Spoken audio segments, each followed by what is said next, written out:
Shivaji park में कौन करेगा दशहरे की रैली? ये लड़ाई अब फाइनली हाईकोर्ट तक पहुंच चुकी है। पहले ही उद्धव ठाकरे ने साफ कर दिया था कि किसी भी हालत में वो शिवाजी पार्क में ही रैली करेंगे। बीएमसी की तरफ से उन्हें अभी तक इजाजत नहीं दी गई है। अलबत्ता बीकेसी में उनकी अर्जी को खारिज कर दिया गया। पहले आओ पहले पाओ की तर्ज पर वहां पर एकनाथ शिंदे को मौका मिल गया, वो रैली कर सकते हैं, उनको इसकी परमिशन दे दी गई है। लेकिन इसी पहले आओ पहले पाओ को नजरअंदाज किया गया बीएमसी में और उद्धव ठाकरे को रैली की इजाजत अभी तक नहीं मिली। हालांकि किसी को भी इजाजत नहीं दी गई है, किसी तरह का टकराव ना हो, इस पर कानूनी सलाह ली जा रही है, तमाम चीजें सामने आई। लेकिन कानूनी सलाह के बीच में उद्धव ठाकरे ने कानून का ही रुख कर दिया, वो हाईकोर्ट पहुंच चुके हैं।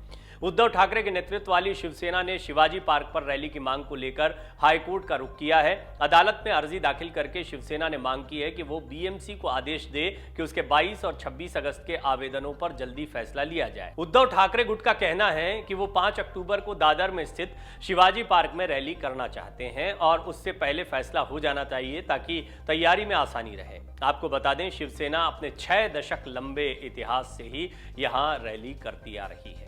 पार्टी के सचिव अनिल देसाई की ओर से तत्काल सुनवाई की मांग के साथ हाईकोर्ट में अर्जी दाखिल की गई है।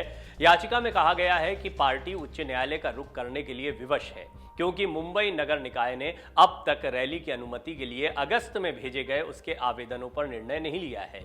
याचिका में शिवाजी पार्क में शिवसेना की दशहरा रैली के आयोजन के लिए बृहन मुंबई महानगर पालिका बीएमसी को तत्काल अनुमति देने का निर्देश देने का अनुरोध किया गया है।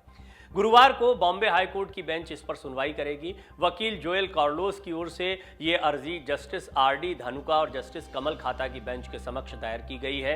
याचिका में कहा गया है कि शिवाजी पार्क में शिवसेना 1966 से ही रैली का आयोजन करती आ रही है। शिवसेना ने कहा है कि इस रैली में ग्राउंड पर कार्यकर्ता बिना किसी आमंत्रण के ही पहुंचते हैं। ऐसे में यहां रैली से रोक लगाना गलत होगा और इस पर जल्दी ही मंजूरी मिलनी चाहिए। ये भी कहा गया है शिवसेना की तरफ से कि राज्य सरकार ने जनवरी 2016 में एक नोटिफिकेशन जारी किया था और शिवाजी पार्क को गैर खेल गतिविधियों के लिए भी बुक करने की मंजूरी दी थी। देसाई ने अपनी अर्जी में कहा कि शिवसेना ने रैली के लिए 22 अगस्त और फिर 26 अगस्त को बीएमसी में आवेदन दिया था, लेकिन अब तक कोई फैसला नहीं हुआ है। उन्होंने कहा कि आवेदन दिए हुए 20 दिनों से ज्यादा का वक्त बीत चुका है और हमें आयोजन के लिए तैयारियों की जरूरत है। उन्होंने अदालत से मांग की कि वो बीएमसी कमिश्नर को इस पर फैसला लेने का आदेश दे। शिवसेना ने अर्जी में कहा कि पार्क में रैली को मंजूरी न देने की बीएमसी के पास कोई वजह नहीं है, ऐसे में उसे इस पर तत्काल फैसला लेना चाहिए। शिवसेना का पक्ष सुनने के बाद अदालत ने गुरुवार को मामले की सुनवाई करने का फैसला किया है। इससे पहले मंगलवार को ठाकरे के नेतृत्व वाली शिवसेना ने कहा था कि वो पार्टी की वार्षिक दशहरा रैली मुंबई के शिवाजी पार्क मैदान में ही करेगी, चाहे बीएमसी अपनी मंजूरी दे या नहीं। मुंबई के पूर्व महापौर मिलिंद वैद्य के नेतृत्व में शिवसेना नेताओं के एक प्रतिनिधिमंडल ने नगर निकाय के अधिकारियों से मुलाकात कर रैली आयोजित करने की अनुमति के लिए उनके आवेदन की स्थिति के बारे में पूछा था। शिवसेना ने कहा कि अनुमति मिले या न मिले, बाला साहब ठाकरे की शिवसेना कार्यकर्ता शिवाजी पार्क में रैली करने के लिए जुटेंगे। प्रशासन को या तो हमें अनुमति देनी होगी या मना कर देना चाहिए। हम शिवाजी पार्क में रैली करने के लिए अपने फैसले पर दृढ़ हैं। उन्होंने साथ ही यह भी कहा कि अगर हमें जवाब नहीं मिला तो बाला साहेब के शिवसेना कार्यकर्ता दशहरा रैली के लिए शिवाजी पार्क में इकट्ठा होंगे। ठाकरे के नेतृत्व वाले धड़े और महाराष्ट्र के मुख्यमंत्री एकनाथ शिंदे के नेतृत्व वाले प्रतिद्वंदी शिवसेना समूह दोनों ने मध्य मुंबई के शिवाजी पार्क में दशहरा रैली आयोजित करने की अनुमति मांगी थी। शिवसेना अपनी स्थापना के समय से ही आयोजन स्थल पर दशहरा रैली करती आ रही है। बीएमसी ने अभी तक इस मुद्दे पर कोई फैसला नहीं लिया है। दोनों गुटों ने एक विकल्प के रूप में बांद्रा कुर्ला कॉम्प्लेक्स यानी बीकेसी के एमएमआरडीए मैदान में रैली करने की इजाजत के लिए भी आवेदन किया था। पिछले हफ्ते शिंदे धड़े को बीकेसी में रैली करने की मंजूरी मिल गई और इसका तर्क क्या दिया गया? पहले आओ पहले पाओ। एकनाथ शिंदे गुट की तरफ से बीकेसी के लिए पहले आवेदन किया गया था और उद्धव ठाकरे के तरफ से बाद में किया गया था, लिहाजा एकनाथ शिंदे को यहां मंजूरी मिल गई। लेकिन इसके उलट शिवाजी पार्क में उद्धव ठाकरे ने पहले आवेदन किया है, लेकिन उनके आवेदन पर अभी तक कोई सुनवाई नहीं हुई है और साथ ही साथ शिंदे को भी यहां पर कोई इजाजत नहीं मिली है, उस पर भी कोई फैसला नहीं लिया गया है। तो कुल मिलाकर इस मामले को बीएमसी ने एक तरह से लटका दिया है।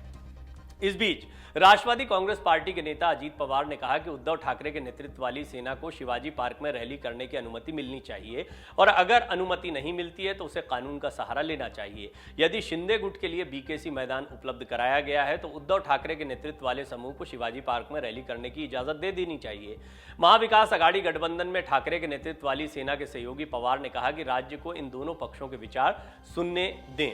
अब ये बहुत महत्वपूर्ण बात है कि बीकेसी में भी रैली होगी या शिवाजी पार्क में रैली होती या नहीं होती है। अगर नहीं होती है तो फिर उद्धव ठाकरे के पास कोई तीसरा विकल्प नहीं दिखाई दे रहा है। 2 जगहों पर उन्होंने आवेदन दिया था, इन दोनों में से एक जगह पर आवेदन खारिज हो गया या फिर शिंदे का आवेदन स्वीकृत हो गया, दूसरी जगह बचती है शिवाजी पार्क। लेकिन शिवाजी पार्क में जो रैली करेगा वो तो बाला साहब ठाकरे की परंपरा को आगे बढ़ाता हुआ दिखाई देगा। एकनाथ शिंदे इस बात को जानते हैं। शरद पवार ने भी कहा था कि किसी तरह का टकराव नहीं होना चाहिए और ये बात का ध्यान जो है सरकार को रखना चाहिए, एकनाथ शिंदे को रखना चाहिए। एकनाथ शिंदे ने इस टकराव में खुद को तो पीछे कर लिया है, वो बीकेसी मैदान में रैली करेंगे, लेकिन क्या शिवाजी पार्क में उद्धव ठाकरे रैली कर पाएंगे? उद्धव ठाकरे इस जिद पर अड़ गए हैं कि उन्हें इजाजत मिले ना मिले वो शिवाजी पार्क में रैली करेंगे और उनके कार्यकर्ता अपने आप यहां पर पहुंचते हैं। इससे ही स्थिति को स्पष्ट कर दिया गया है कि यहां पर आपको शिव सैनिकों का जमावड़ा दशहरे के दिन देखने को मिल सकता है। स्थितियां क्या होंगी कहना बहुत मुश्किल है, लेकिन इस सब के बीच में हाईकोर्ट का रुख उद्धव ठाकरे गुट ने किया है और कहा है कि इस पर जल्द से जल्द सुनवाई होनी चाहिए और साथ ही साथ में बीएमसी को इसके लिए निर्देशित किया जाना चाहिए कि वो या तो हाँ में जवाब दे, ना में जवाब दे, और अगर वो ना में जवाब देते हैं तो इसका कारण बताएं, क्योंकि रैलियां पहले भी होती रही हैं। पहले आओ पहले पाओ के लिहाज से भी उद्धव गुट ने पहले ही अपना आवेदन दे दिया है, लिहाजा उनकी दावेदारी यहां पर मजबूत होती है शिवाजी पार्क में। अब देखना होगा कि हाईकोर्ट इस पर क्या सुनवाई करता है। डाउनलोड करें अमर उजाला ऐप और पाएं खबरें लगातार। अगर आप ये वीडियो YouTube पर देख रहे हैं तो हमारे चैनल को सब्सक्राइब करें और बेल आइकन को दबाना ना भूलें। अगर आप Facebook पर ये वीडियो देख रहे हैं तो हमारे पेज को लाइक करें।